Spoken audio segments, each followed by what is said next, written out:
What if I told you that every decision you make, from your relationships to your career, could be clouded by something invisible and toxic? Hi, my name is Matu Janigier, and the topic of this video is your shame controlling your life? Discover how to break free. Picture this. You are waking up in the morning after a late night out, and while you are still a little drunk, an important decision comes your way. What would you do? Would you make the decision while you are still under the influence, or would you wait until you have sobered up so you can make a clear, rational choice? Now let's take that scenario a step further. Imagine that for most of your life you have been drunk on something even more toxic than alcohol, something that clouds your judgment and controls your every action, but you don't even realize it. That something is shame. Shame distorts how we see ourselves. It creates a false image in our minds and makes every decision we make seem blurry, imperfect, or unworthy. Just like trying to make a life-changing decisions while being tipsy, shame doesn't allow you to think clearly. Instead, it's like you are operating under a fog of distortion. I have worked as a hypnotherapist and coach for the last 7 years, helping people uncover the root causes of their struggles, and one of the most common roots is shame. But just like with any addiction or affliction, you can't heal by just addressing the symptoms. You have to go deeper. And that's exactly what we are going to explore today.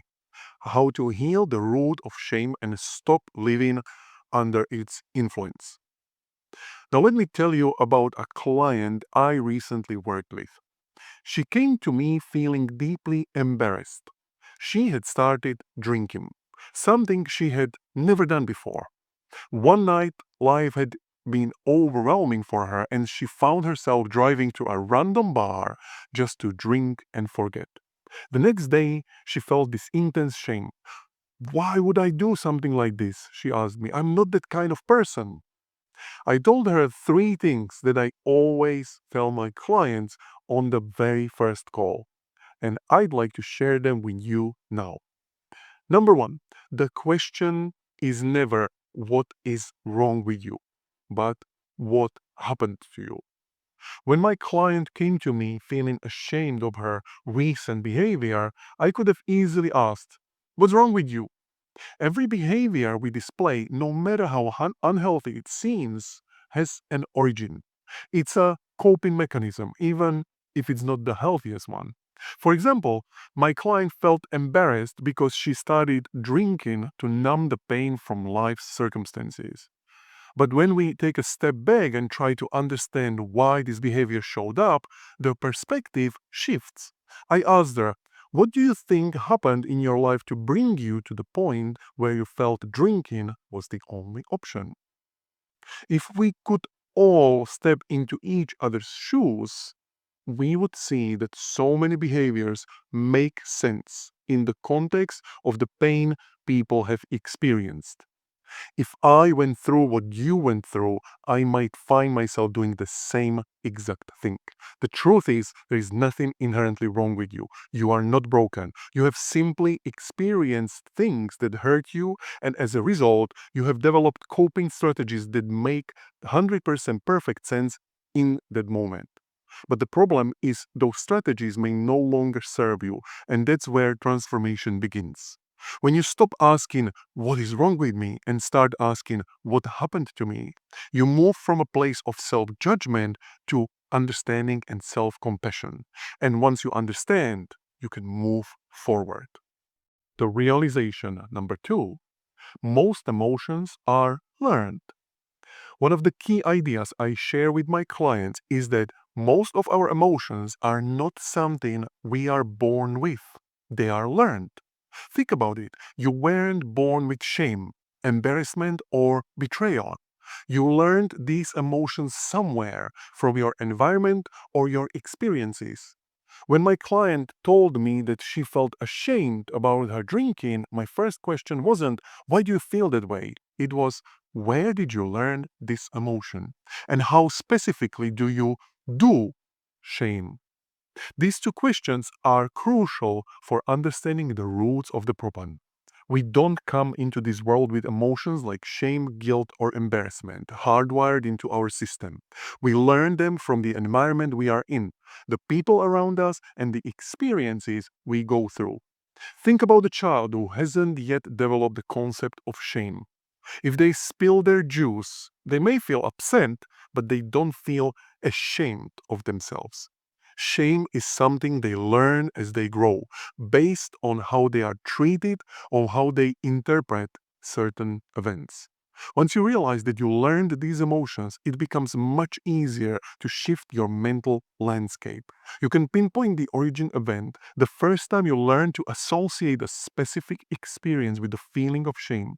And once you identify that, the possibility of rapid and lasting transformation becomes a natural consequence. We don't have to stay stuck in these emotions. If you can learn them, you can unlearn them. And realization number 3, the root cause must be addressed, not the symptom. Now, when my client told me about her drinking, I could have simply used hypnosis to remove the shame she felt about drinking. But here is the key. If we only address the symptom, the drinking, nothing will truly change. Shame will simply find a new outlet. The drinking may stop, but you could end up with a new behavior to replace it. The drinking wasn't the real problem, it was just the symptom. The real issue was the shame that had been running the show. In my work, I always focus on the root cause, not just the behaviors. Sure, the drinking was a symptom, but we needed to go deeper. Through hypnosis and working with the subconscious mind, we revisited the first event when shame showed up in her life. That's where we began to heal. For healing, it's important to focus on the origin of the shame, the place where you first made the decision that from now on you would associate a certain experience with that feeling of unworthiness. And when you address that, healing is not just possible, it is permanent. If you have only been treating the symptoms, you are putting a band aid on a deeper wound. But when you get to the root cause and shift your beliefs, the behaviors that once defined you simply fall away. That's why it's essential to go to the core of the issue and not just patch up the symptoms. The moment you heal the root, the cycle breaks for good.